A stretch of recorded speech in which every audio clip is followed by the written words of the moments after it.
Halo semua, selamat datang. Pernah nggak sih Anda ngerasa sebuah keputusan finansial itu ya wajar-wajar aja, soalnya semua orang di sekitar Anda juga ngelakuin hal yang sama?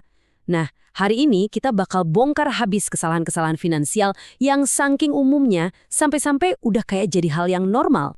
Oke, kita mulai dari ide utamanya ya. Seringkali masalah finansial itu bukan karena kita nggak pintar atau kurang informasi. Bukan, tapi karena lingkungan kita, teman-teman kita, keluarga kita, itu membuat kebiasaan finansial yang buruk jadi kelihatan ya normal aja. Ini nih, kunci buat ngerti kenapa banyak banget dari kita yang kejebak di masalah yang itu-itu lagi. Jadi, di bagian pertama ini kita akan bahas soal jebakan finansial yang normal. Kita bakal lihat perangkap-perangkap apa aja sih yang seringkali kita nggak sadari. Coba deh, jujur sama diri sendiri. Pernah nggak Anda pakai kalimat ini buat membenarkan sebuah keputusan? Mungkin pas beli sesuatu atau ambil utang. Ah, nggak apa-apa lah nyicil mobil, teman-teman kantor juga pada begitu kok. Atau, semua juga lagi pada ambil KPR sekarang. Nah, kalimat pembenaran inilah yang jadi pintu masuk ke jebakan itu. Selanjutnya, yuk kita bongkar beberapa mitos soal cicilan dan aset. Disinilah sering banget pemahaman kita yang normal itu sebetulnya keliru banget. Nah, ini dia. Ini adalah mitos yang paling umum dan, jujur aja, paling bahaya. Kita itu cenderung mikir, oh selama cicilan bulanannya bisa kebayar, berarti gue mampu beli barang ini. Tapi, apa benar sesederhana itu? Coba kita lihat perbandingan ini ya. Di kolom logika umum, fokus kita cuma satu, cicilan bulanan. Kelihatannya enteng, masuk akal. Tapi, coba geser ke realitas finansial. Mampu bayar cicilan bulanan itu beda jauh sama mampu memiliki sesuatu dalam jangka panjang. Karena di balik cicilan itu ada biaya perawatan, ada pajak, ada bunga, ada risiko-risiko lain yang nggak kelihatan. Biar lebih kebayang, lihat contoh ini. Misal gaji Anda 10 juta sebulan, wah keren! Terus Anda disetujui bank buat ambil cicilan rumah 4 juta dan mobil 3 juta. Totalnya 7 juta sebulan, itu 70% dari gaji Anda loh. Secara teknis, Anda lolos seleksi bank, tapi secara finansial, hidup Anda bakal mepet banget. Ini bukan soal lolos dari bank, tapi soal gimana Anda bisa bertahan hidup dengan sisa uang yang ada. Lanjut ke mitos kedua yang juga populer banget. Keyakinan buta bahwa semua properti itu investasi yang udah pasti untung. Sering kan kita dengar, udah, yang penting punya dulu aja, nanti juga harganya pasti naik. Apa iya realitanya segampang itu?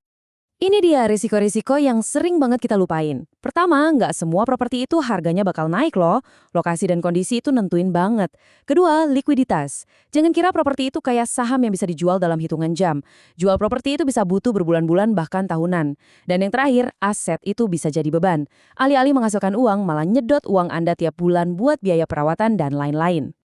Oke, sekarang kita masuk ke bagian ketiga. Biaya tak terlihat dan risiko tersembunyi.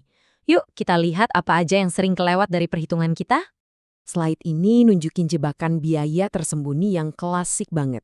Biasanya kan fokus kita cuma di harga propertinya aja. Kelihatannya mampu. Tapi tunggu dulu. Tiba-tiba muncul biaya notaris dan pajak yang lumayan gede. Terus, ada premi asuransi yang harus dibayar. Belum lagi biaya perawatan rutin tiap bulan.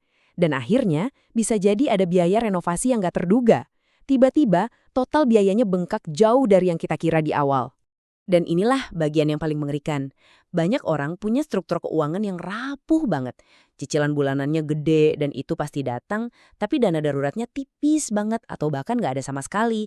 Ingat ya, cicilan itu pasti nagih tiap bulan, nggak kenal tanggal merah. Tapi penghasilan kita, wah itu belum tentu. Satu aja kejadian tak terduga, misalnya PHK atau sakit, bisa langsung bikin keuangan kita hancur berantakan.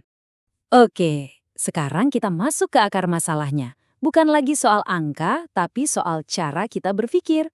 Bagian keempat, jebakan pola pikir. Menurut saya pribadi, ini adalah pola pikir yang paling merusak. Kita tuh sering banget ngerayain pas pengajuan KPR kita disetujui sama bank. Kita anggap itu garis finish. Hore, berhasil! Padahal itu baru garis start. Start dari sebuah maraton finansial yang panjangnya belasan, bahkan puluhan tahun. Jadi yuk kita definisikan ulang apa itu ujian sebenarnya. Ujiannya itu bukan lolos verifikasi bank.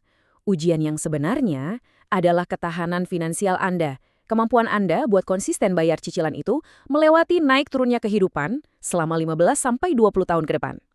Pertanyaannya, Anda siap nggak untuk ujian yang itu? Jebakan kedua, ini penyakit sosial kita semua. membandingkan diri. Teman beli rumah kita jadi panas pengen ikut beli juga. Rekan kerja ganti mobil baru kita jadi ngerasa harus ngimbangin. Akhirnya keputusan finansial yang harusnya rasional, yang harusnya berdasarkan kondisi kita sendiri, malah jadi emosional dan cuma reaktif ngikutin orang lain. Dan ini sebuah kebenaran yang pahit. Banyak banget orang masuk ke komitmen KPR tanpa ngerti-ngerti banget soal bunga floating, biaya penalti, atau skema cicilannya gimana. Mereka mikir, gampang lah, nanti juga sambil jalan ngerti. Padahal di komitmen jangka panjang kayak KPR ini, ketidaktahuan di awal itu akan Anda bayar dengan sangat-sangat mahal di kemudian hari. Oke, udah cukup ya ngomongin masalahnya. Terus, solusinya gimana dong? Nah, di bagian terakhir ini, kita akan bahas gimana caranya membangun fondasi yang kuat. Ini dia rangkumannya. Anggap aja ini checklist baru Anda sebelum mengambil keputusan finansial besar. 1. Jangan ukur kemampuan cuma dari cicilan. 2. Jangan beli aset tanpa paham resikonya apa aja. 3. Jangan pernah abaikan biaya-biaya tersembunyi. 4. Jangan punya cicilan kalau belum punya dana darurat yang cukup. 5. Jangan anggap persetujuan bank itu tujuan akhir. Dan yang paling penting, nomor 6. Jangan pernah masuk ke KPR tanpa bekal pemahaman yang cukup. Sebagai penutup, saya mau Anda merenungkan kalimat ini. Kesalahan finansial yang paling besar itu seringkali bukan keputusan yang aneh dan jelas-jelas salah. Justru yang paling berbahaya adalah keputusan-keputusan yang kelihatannya wajar, yang kelihatannya normal, karena semua orang lakukannya. Padahal di baliknya, fondasi keuangan kita sangat rapuh. Nah, pertanyaannya sekarang, keputusan wajar mana dalam hidup Anda yang mungkin perlu Anda tinjau kembali?